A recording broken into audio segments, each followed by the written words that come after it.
अभी लगभग 1 साल पहले मेरे साथ एक बहुत ही रिसेंटली एक समय मेरे साथ गुजरा जो मेरे लिए बहुत अच्छा नहीं था।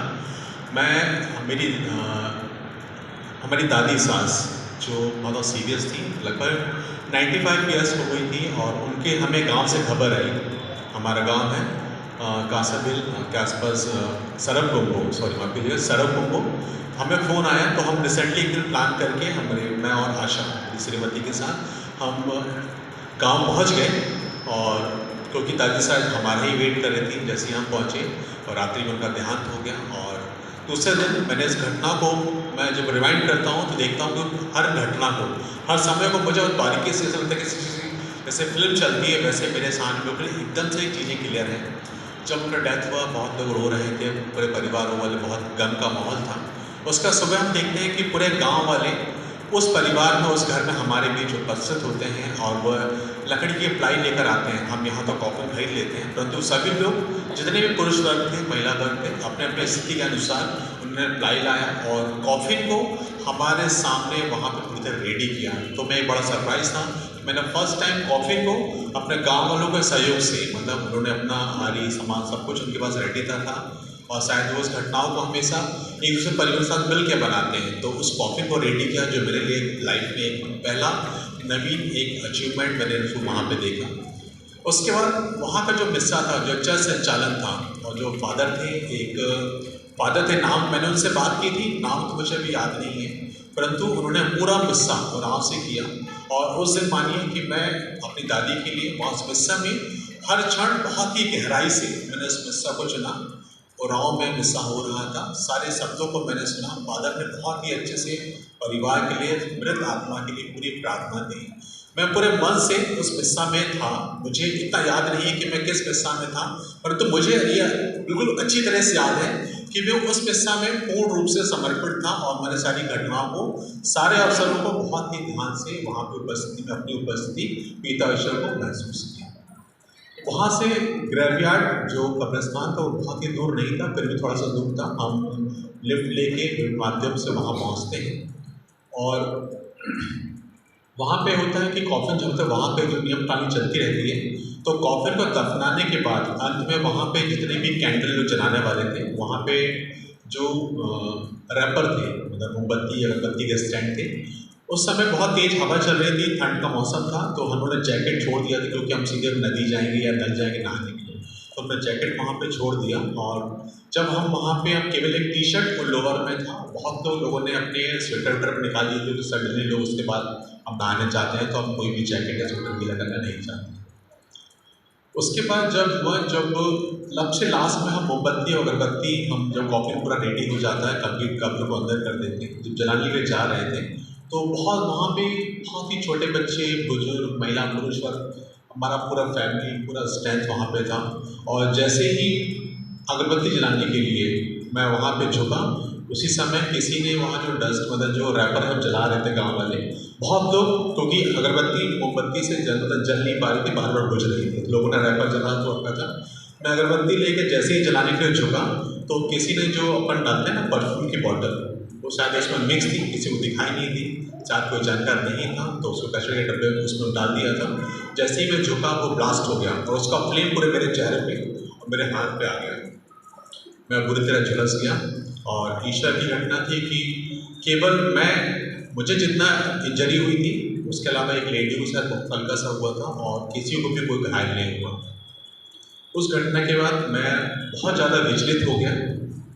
3 दिन मेरे बहुत बुरी तरह गुजरे और मैं अपने जीवन में, मुझे लगा कि मैंने अपने जीवन में कहीं ना कहीं गलती की है, जिसका दंड मुझे ईश्वर ने दिया है। उन घटनाओं को याद करने लगा कि क्या क्या मुझसे अपनी लाइफ में गलतियाँ हुई हैं, कहाँ मैंने गलती की है, कहाँ मैंने परिवार के लिए, अपने पड़ोसी के लिए, अपने चर्च के लिए, अपने ऑफिस वालों के लिए कहीं ना कहीं मेजर गलती हुई, जिसका दंड मुझे आज ईश्वर ने मुझे दिया है। परंतु इस क्षण पे क्यों, जब मैं तो बहुत विश्वासी हो गया था, मेरा अभिमान बहुत साफ था, मुझे विश्वास था, मुझे यकीन ही नहीं हो रहा था कि जिस समय मैं मिस्सा बहुत तन मन धन से और पूरे भाव से उसको अटेंड कर रहा हूँ, उस समय ये घटना मेरे साथ क्यों हुई। जब मैं बुरा था तब ये घटना मेरे साथ क्यों नहीं।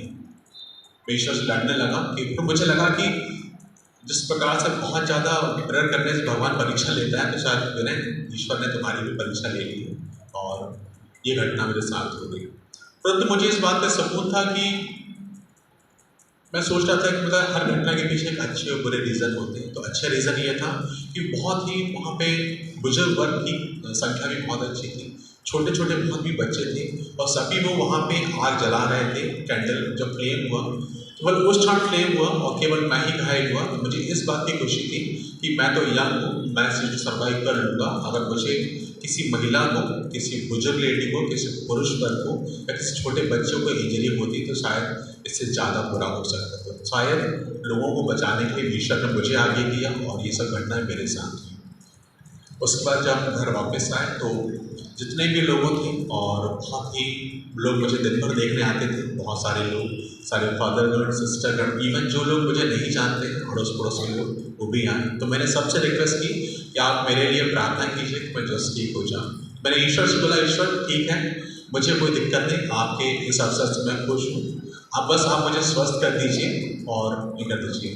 परिवार का, लोगों का, माहौल का बहुत ज़्यादा असर था, प्रार्थनाओं का असर था कि मैं केवल 20 दिन में पूरी तरह स्वस्थ हो गया और मुझे लग रहा था कि मेरे चेहरे में या हाथों में दाग रहेंगे, पर ईश्वर के कृपा से आज वो घटना बिल्कुल टोटल खत्म हो गई। मैं उस घटना को लगभग भूल गया था। लास्ट संडे हमारे माजी सर हैं, उनकी श्रीमती जो यहाँ नहीं रहती, वो आई और उन्होंने मुझसे पूछा, अरे अभी आप ठीक हो बिल्कुल? तब मुझे याद आया कि हाँ, मेरे साथ भी ऐसा कभी हुआ था कि मेरे चेहरा में झुलस गया था, मैं पूरी तरह जल गया था। अदरवाइज शायद उस घटना को इसलिए मुझे याद दिलाया गया कि मैं आज गवाही दे पाऊँ। तो मैं ईश्वर को उस घटना के लिए, ये मेरे लिए लाइफ के लिए बहुत ही बड़ा अवसर था कि जो मेरे लिए शायद बुरी स्थिति हो सकती थी, परंतु पूरी तरह मुझे ईश्वर ने स्वस्थ किया। मैं इसके लिए पिता ईश्वर को और आपकी सभी की प्रार्थनाओं के लिए विशेष रूप से ईश्वर को धन्यवाद देता हूँ।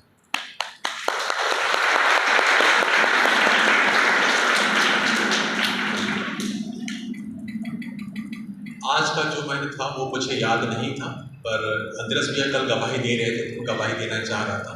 बहुत रिसेंटली एक और मूवमेंट हुआ है जिसके लिए स्पेशली मैं गवाही देना चाहता हूँ। अभी हमारा एक कलकत्ता का ट्रिप है और जैसे हमारी सिस्टर का मतलब 25 साल पूरे हो रहे थे, उसके लिए हम उसको अटेंड करने के लिए जाना था।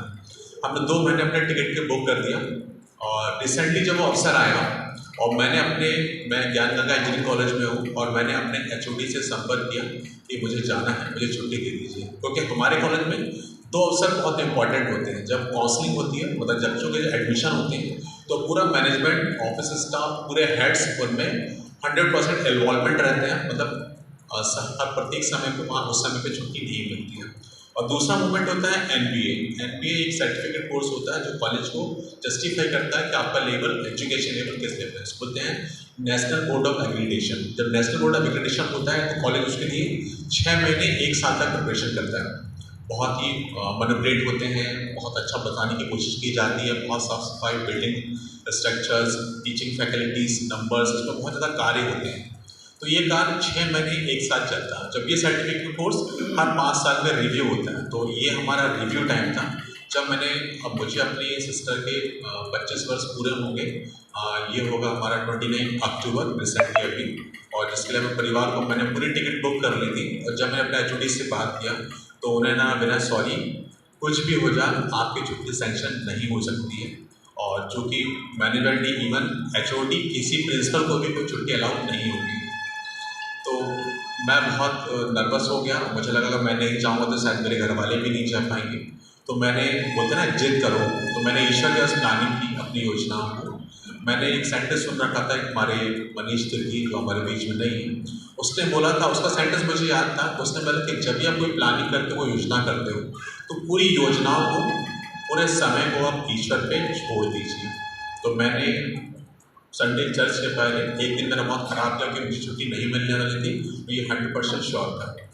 मैंने ईश्वर से प्रार्थना की, संडे को मैसेज चढ़ाया और मेरा इंटेंशन यही था कि ईश्वर, पिता ईश्वर, मुझे आप छुट्टी दीजिए, मैं जाना चाहता हूँ। और अगर मैं नहीं जाता हूँ तो उन लोग भी शायद खुश नहीं होंगे, मेरा भी यहाँ मन नहीं लगेगा और मेरे परिवार को भी शायद उतना सेटिस्फेक्शन नहीं आए।